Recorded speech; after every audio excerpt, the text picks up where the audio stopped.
안녕하세요. What's the word? 어제까지만 해도 조금 쌀쌀했던 것 같은데 오늘은 완전히 따뜻합니다. 주말에는 좀 어디 산책이라도 가고 싶은데요.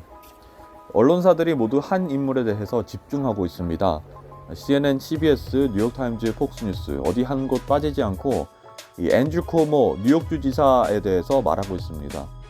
간단히 요약하면 두 가지 이슈인데요. 코로나 사망자 수 축소 은폐 의혹과 3명의 여성 성추행 의혹입니다. 먼저 뉴욕타임즈입니다. 뉴욕타임즈는 쿠오모 보좌관들 요양원에서 코로나 사망자 수가 높은 것을 숨기기 위해 보고서 제작성이라는 제목으로 기사를 냈습니다. 이 쿠오모 주지사 측은 자신의 업적을 발표하기에 앞서 먼저 대량의 요양원 사망자 수를 숨기는 일에 개입한 의혹을 받고 있습니다. 주지사 측은 주 보건당국이 작성한 보고서를 받았는데요. 이 보고서에는 뉴욕 내 요양원에서 팬데믹으로 사망한 사람의 수가 얼마나 많은지 기록하고 있었습니다. 이 보고서에 따르면 요양원 사망자는 6월에만 9,000명 이상이라는 수를 기록했습니다. 하지만 이렇게 작성된 사망자 수는 대중에 공개되지 않았습니다. 쿠오모 지사 측에서 사망자 수를 비공개로 결정했기 때문입니다. 월스트리트저널에 따르면 주정부 보고서에 관여했던 한 익명의 소식통은 주정부는 6,432명이 요양원에서 사망했다고 밝혔지만 사실은 이 숫자는 실제 사망자 수가 심각할 정도로 축소된 것을 의미한다라고 말했습니다. 매체들은 쿠오모 주지사가 자신의 팬데믹 대처 업적에 관한 책을 쓰고 있었기 때문에 사망자 수를 축소했던 것이라고 분석했습니다. 쿠오모 측은 먼저 요양원에서 얼마나 많은 사망자가 발생했는지 정확히 알 수 없도록 보고서를 고치는 것으로 개입을 시작했습니다. 그러나 올해 초에 뉴욕주 법무장관이 보고서에서 수천 명의 요양원 사망자 수가 누락되었다는 사실을 밝히면서 이것이 드러났습니다. 그리고 그제서야 쿠오모 측은 누락된 총 사망자 수를 공개했습니다. 쿠오모 측은 이에 대해서 트럼프 대통령에게 책임을 전가하는 주장을 펼쳤습니다. 트럼프 정부가 정치적 목적으로 자신을 압박할 것을 고려했기 때문에 요양원에서 발생한 집단 감염 사실을 숨겼었다라고 말했습니다. 또 보좌관들의 보고서 수정에 대해서는 주정부 직원들은 단지 연방정부의 지침을 따랐을 뿐이라고 말했습니다. 월스트리트저널에 따르면 수정된 보고서는 요양원 시설 내에서 사망한 사람 수만 포함하고 있으며 요양시설에서 병원으로 옮긴 경우에 대해서는 누락했습니다. 다음 소식입니다. CBS가 쿠오모 주지사로부터 성추행 피해를 당했다고 주장하는 샬롯 베넷을 단독 인터뷰했습니다. 영상을 보여드리고 싶지만 저작권 문제가 있을 수 있어서 타 매체들의 소식들도 함께 전달해드리겠습니다. 폭스뉴스입니다.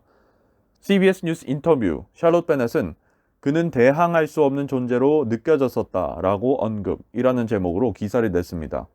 쿠오모 주지사는 3명의 여성들로부터 부적절한 성적 접촉을 했다는 의혹을 받고 있으며 그들 중 2명은 그의 전 직원들이라는 부제가 이어졌습니다. 쿠오모 주지사를 부적절한 성적 접촉 혐의로 고발한 25살 전 보좌관 샬롯 베넷은 목요일 저녁 CBS와의 인터뷰를 가졌습니다. 그녀는 인터뷰에서 63세의 주지사 쿠오모가 업무 중에 자신에게 성관계를 제안했다고 말했습니다. 샬롯 베넷은 인터뷰에서 그는 나에게 직접적으로 말하지 않고 나의 나이가 성관계를 가지기에 충분한 나이이며 그는 외로움을 느낀다라고 자신에게 말했었다고 밝혔습니다. 인터뷰 중에 그녀는 며칠 전 뉴욕타임즈를 통해 언급한 내용을 반복해서 주장했습니다. 인터뷰에 따르면 쿠오모 주지사는 그녀에게 혹시 나이 차이에 대해 염려하고 있다면 그것은 문제되지 않고 22살 이상의 사람들에게 나이 차이라는 것은 그냥 괜찮은 것이다 라고 말했습니다. 사건 당시는 여름이었으며 현재 그녀는 25살입니다. 며칠 전 쿠오모 주지사는 기자회견을 통해 공식 해명을 가졌는데 그녀는 또한 주지사의 공개 사과에 대해서도 비난했습니다.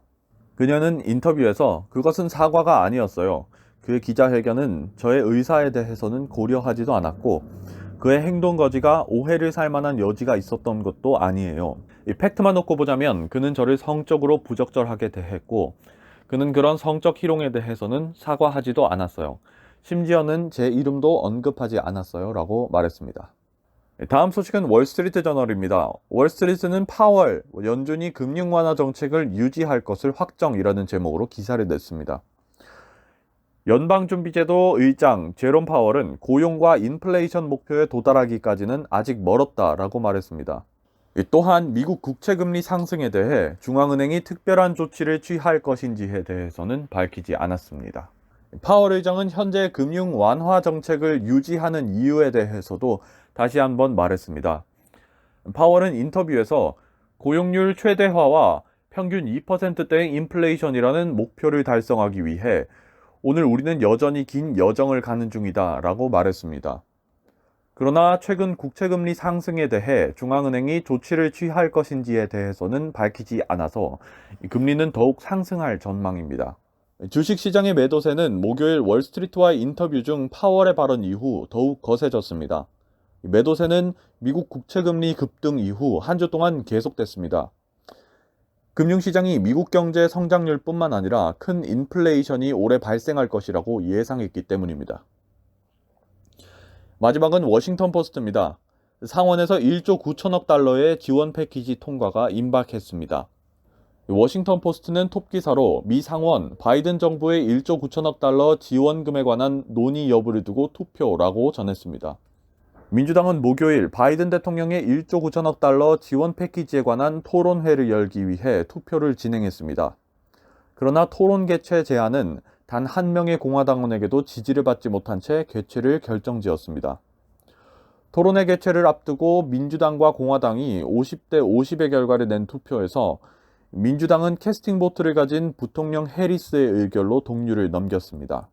일단 법안이 상원을 통과하면 법안은 하원으로 돌아가 승인을 받습니다. 그리고 하원이 승인하면 바이든 대통령에게 전달되어 최종 서명을 받습니다. 하원 의장 낸시 펠로시는 진보 진영에서 추구하는 두 가지 여건인 개인 지원금 1,400달러의 축소와 최저임금 15달러 인상이 비록 충족되지 못하더라도 상원에서 법안이 일단 통과되면 하원 통과를 책임지겠다라고 말했습니다.